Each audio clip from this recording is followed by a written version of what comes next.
Au sommaire de l'actualité, plusieurs acteurs du développement à la base venus du monde entier ont pris part les 29 et 30 juillet dernier à la conférence internationale sur le développement à la base. Cet événement, premier du genre en Afrique, est placé sous le thème « Les politiques publiques pour les communautés de base, stratégie, approche novatrice et résilience ». Les détails dans cette édition.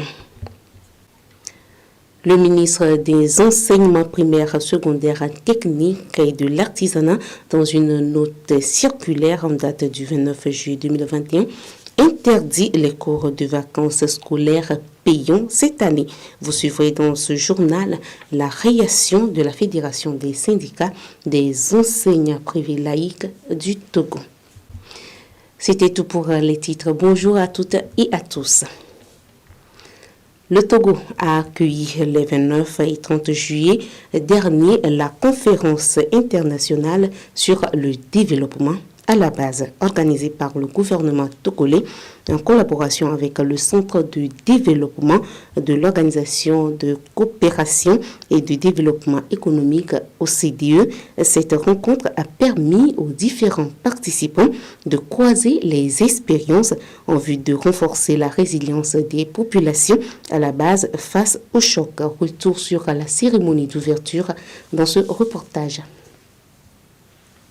Depuis 2008, notre pays a fait le choix innovant d'une politique de développement à la base qui est participative, qui est inclusive. Cette inclusion recherchée a une triple dimension. Elle est sociale, elle est économique, elle est financière. Vive le développement à la base, vive le Togo, que Dieu bénisse nos échanges. Voilà qui donne officiellement le ton ce 29 juillet à Lomé à la conférence internationale sur le développement à la base. Placée sous le thème « Les politiques publiques pour les communautés de base, stratégie, approche novatrice et résilience », cette rencontre vise un partage d'expériences entre les différents acteurs du développement à la base à l'échelle nationale et internationale, lesquelles des expériences qui permettront de faire face aux chocs et de renforcer la résilience, notamment la gestion et l'élaboration des politiques publiques pour les communautés à la base et leurs expériences par rapport aux impacts de la pandémie en matière de résilience à la pauvreté et à l'emploi pour les couches vulnérables. Nous, en tant que leaders communautaires, nous avons eu à travailler avec l'Agence nationale de développement à la base sur le processus de développement. À ce niveau, nous avons été toujours consultés, nous avons exprimé nous-mêmes notre vision en élaborant notre plan d'action communautaire. D'abord, le premier moyen, c'est le moyen humain. Le deuxième moyen, c'est la mobilisation des ressources locales. Le troisième moyen, c'est bien sûr l'aide de l'État, et pourquoi pas également l'aide des partenaires financiers. Nous sommes avec nos populations à la base. Nous connaissons celui qui est vulnérable, celui qui ne l'est pas. Et c'est justement cet exercice-là que nous faisons avec surtout l'Agence nationale de développement à la base pour identifier. Première du genre en Afrique, cette rencontre prendra fin ce 30 juillet. Elle se déroule sous forme hybride et voit la participation de plusieurs acteurs du développement à la base venus de par le monde. Une série de formations de renforcement de capacités entrepreneuriales et managériales des artisans est ouverte ce 28 juillet à Lomé dans le cadre de la promotion et de la formalisation des entreprises artisanales. Le projet est piloté par le Fonds d'appui aux initiatives économiques des jeunes en partenariat avec le ministère en charge de l'enseignement technique et de l'artisanat, Cyril Lawson et Luc Akoumani. Heureuse salutation et de vous féliciter. Il est question aujourd'hui de ne pas se limiter à la création des entreprises. Nous ne voulons pas qu'à la fin de la mise en œuvre du PND, les entreprises créées n'existent plus. Développer et faire grandir les entreprises artisanales, tel est l'objectif qui justifie l'ouverture ce 28 juillet à Lomé d'une session de renforcement de capacités entrepreneuriales et managériales à l'endroit des artisans. L'idée vient du FAEJ, Fonds d'appui aux initiatives économiques des jeunes, avec le partenariat du ministère délégué chargé de l'enseignement technique et de l'artisanat. C'est pour amener les entreprises à grandir, à se développer que nous organisons cette session de renforcement de capacités. C'est une noble formation que nous allons recevoir ce matin. Très souvent, nous créons nos entreprises sans pouvoir maîtriser les rouages pour avoir les papiers requis pour pouvoir exercer correctement. Cette série de formations a ciblé 500 chefs d'entreprises artisanales, tous membres de la Chambre régionale des métiers de Lomé Commune. Il s'agira en 3 jours d'outiller les participants à raison de 30 artisans par session sur les techniques de gestion d'entreprise et sur les techniques de marketing de services. Fondamentalement, les artisans qui participent à ce séminaire de formation vont maîtriser toutes les valeurs entrepreneuriales, c'est-à-dire la créativité, le leadership, le sens de responsabilité. Ils seront également outillés sur le management, c'est la planification de leur activité, la direction et également le contrôle de leur entreprise. Ces sessions vont accélérer la formalisation des entreprises ainsi que l'acquisition des marchés publics par les artisans. L'initiative rentre dans le cadre de l'axe 2 du plan national de développement qui positionne le secteur artisanal comme un domaine stratégique. Et ceci avec la création de 4200 entreprises artisanales d'ici 2022 comme objectif. Après les régions maritimes et savanes, c'est au tour de la CARA de disposer de son centre incubateur au profit des jeunes start-up et porteurs d'idées innovantes entrepreneuriales. Son nom, Tlétolab, il a été inauguré mardi par Madame le Premier ministre Herman Alade. Samson Prévu pour le compte rendu. C'est un pas de plus vers l'insertion professionnelle et économique des jeunes de la région de la CARA. Un nouvel incubateur désormais à la disposition des jeunes start-up et porteurs d'idées d'entreprise afin de promouvoir l'entrepreneuriat innovant autour des avantages compétitifs et comparatifs de la région, entre autres l'agriculture, le tourisme et la culture. L'idée, c'est de pouvoir mettre en place un incubateur qui doit permettre de pouvoir réunir des projets innovants à accompagner, et essentiellement en tenant compte des potentiels économiques de la région de la CARA, notamment l'agriculture. Structure d'accompagnement par excellence des jeunes, ce hub de créativité dénommé Tlétolab a été officiellement ouvert ce 27 juillet 2021 par la chef du gouvernement togolais, Victoire Tomega Dogbe. Tlétolab marque l'étape 3 dans l'installation des centres incubateurs dans les différentes régions du Togo, après Nounia Lab à Lomé en novembre 2019 pour la région maritime et Bam Lab à Daparon en mai dernier pour les savanes. Un projet mieux, un engagement du chef de l'État togolais mis en œuvre par le ministère en charge du développement à la base de la jeunesse et de l'emploi des jeunes à travers le Fonds d'appui aux initiatives économiques des jeunes, FAEJ. Tlétolab est un cadre qui va fédérer les génies, les compétences, les talents de la région au service des communautés en travaillant sur des solutions numériques et économiques. Il y a lieu de rappeler la force de la région qui est l'université de CARA.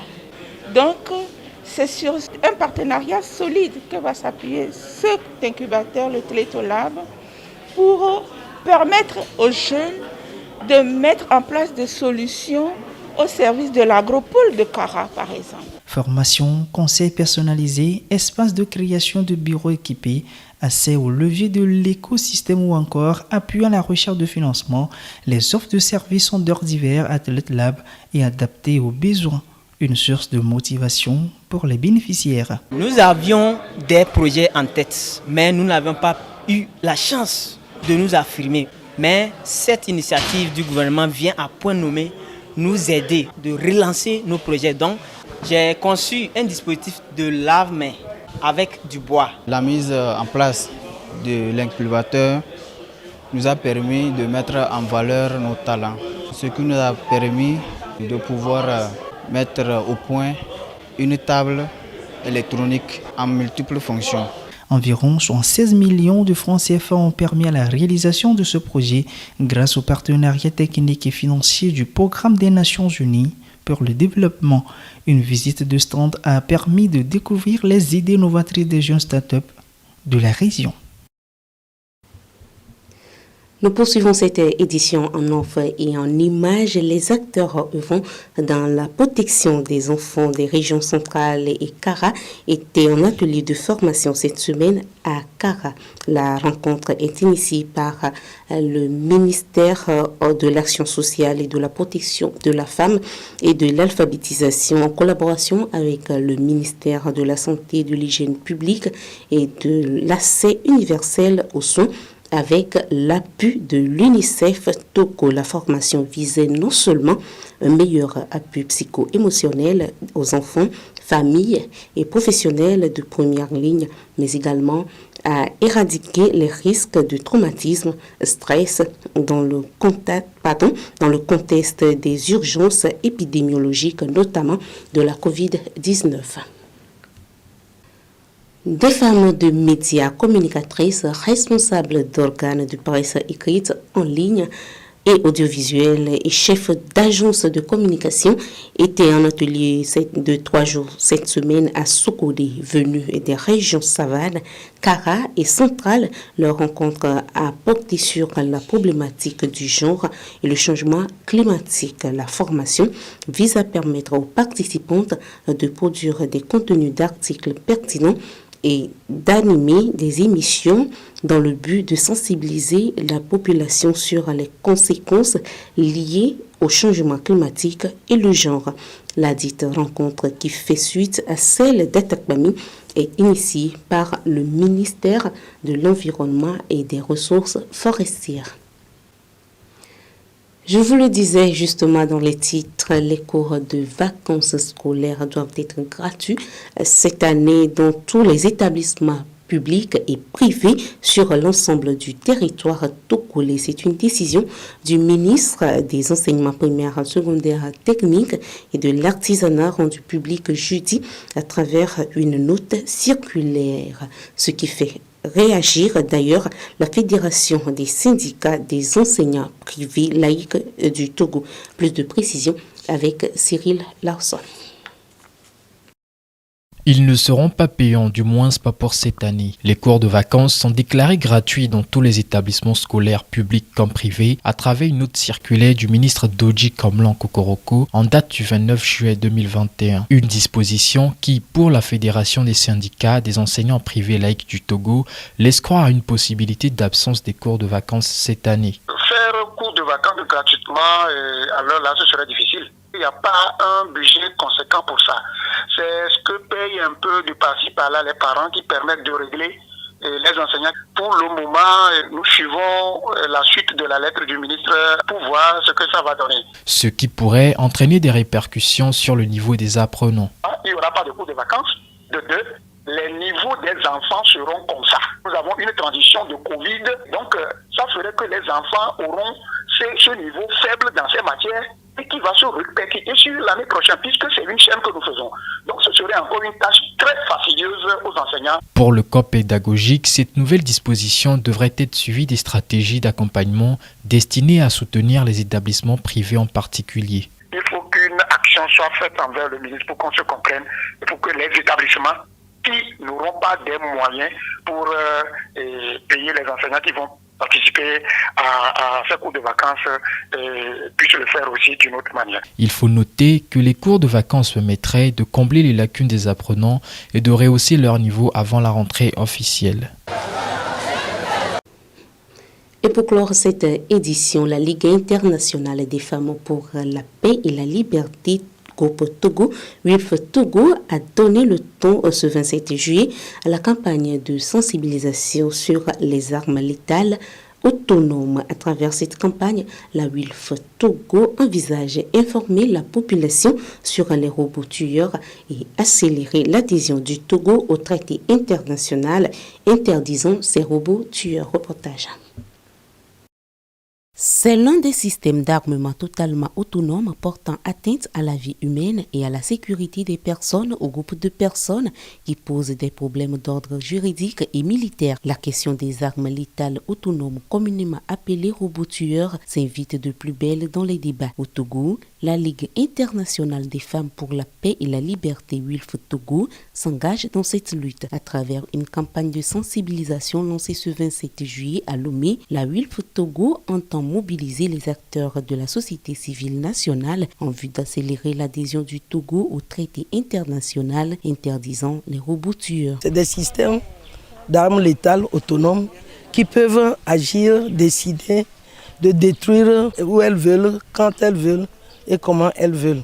À la date d'aujourd'hui, quand il y a un dégât quelque part, qu'il y a une guerre et que c'est les armes létales qu'on envoie, vous comprenez que personne ne peut traduire en justice un robot tueur.